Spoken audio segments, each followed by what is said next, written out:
Able to hear me okay? I can now. Okay. Great. This is the date and time set for a sentencing hearing in this case. Mr. Kuhn, you're appearing without a lawyer today, is that correct? Yes. You understand that you do have the right to have an attorney? You're on special appearance, so You understand that you have the right to have an attorney? I'm here on special appearance, sir. I know, I'm asking you a question. And I'm here on special appearance. Do you understand that you have the right to have an attorney? I'm here on special appearance. That's not my question. Are you going to answer my question? I'm here on special appearance, sir. I understand I made a mistake, and I'm ready to, try to solve this problem. Are you going to answer my question? I'm here on special appearance. That's all I can say. So you're not going to answer my question? I'm here on special appearance, sir. Okay. I'm going to have you sit back over there for a minute. We're going to take up your case again. In a little bit, I need to decide how we're going to proceed if you're going to refuse to answer any questions here today. Okay? Nope, you're not handing anything to anybody. You're going to go sit right over there. Okay, officer. Okay. Are you able to hear me okay, Mr. Kuhn? Yeah. Okay, so I just want to explain a couple of things to you. I have an obligation to ask you certain questions to make sure that you understand what's happening with your case. And that's why I'm asking you whether you understand that you have the right to have an attorney and that you would have the right to have one appointed if you couldn't afford one. I'm just trying to make sure that you understand your rights, and it's my job to explain those rights to you. I'm not asking you to give up any rights. You're not putting yourself in any kind of legal danger by answering these questions. I'm just trying to find out if you understand what your rights are and how we're going to move forward, so that I know that you're knowingly and voluntarily choosing not to have an attorney to represent you. And if you don't answer these questions that I'm asking you, it impedes my ability to proceed with the hearing in the way that I'm required to under the law.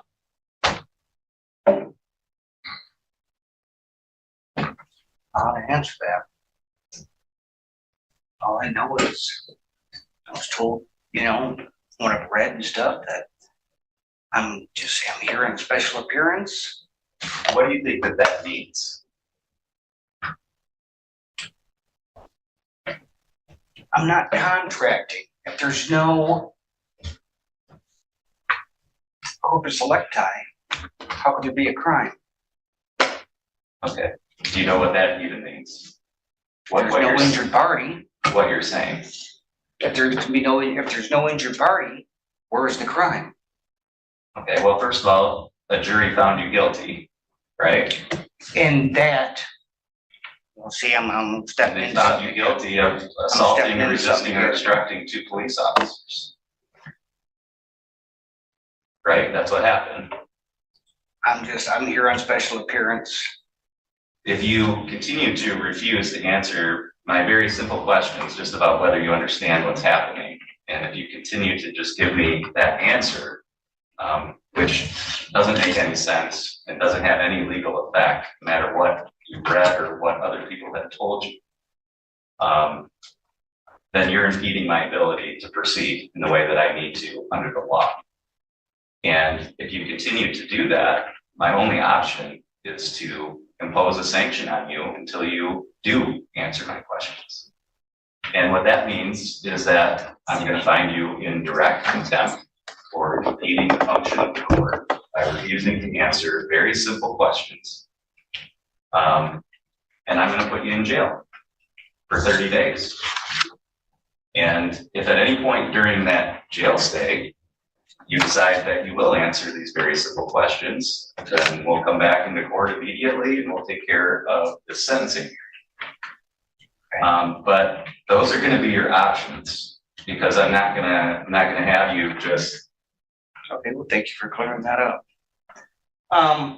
So it's your choice. You can answer my questions, or you have can an attorney but the attorney I had absolutely did nothing.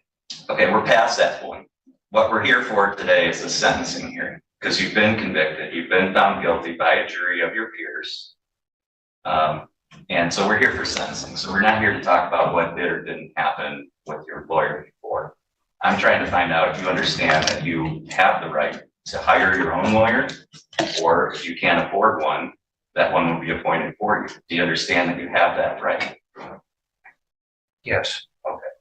And you understand that proceeding without a lawyer has certain risks. Do you understand that?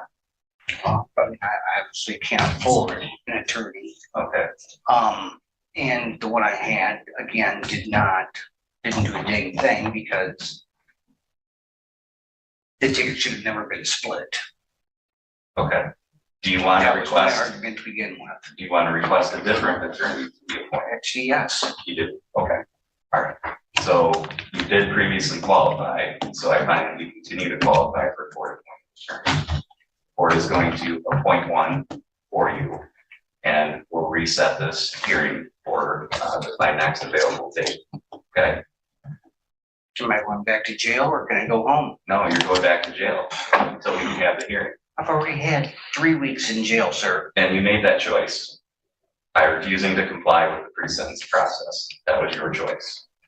You're just facing the consequences for your own choices. And if you have people advising you to take this ridiculous stand and make these statements that don't mean anything to the court, they're giving you really bad advice. And they're not the ones paying for that advice, you are.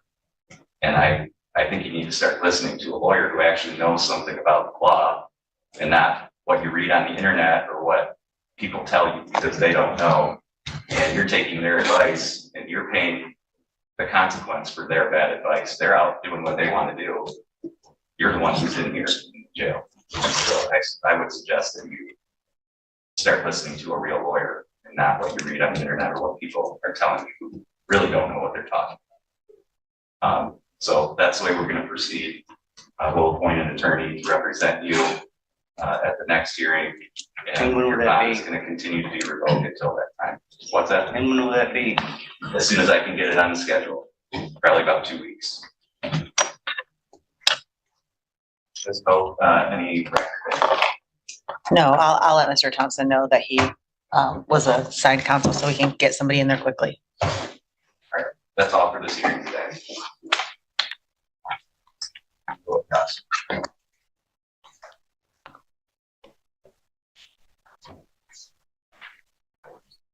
Our next hearing is set for 11, so we'll be in recess until that.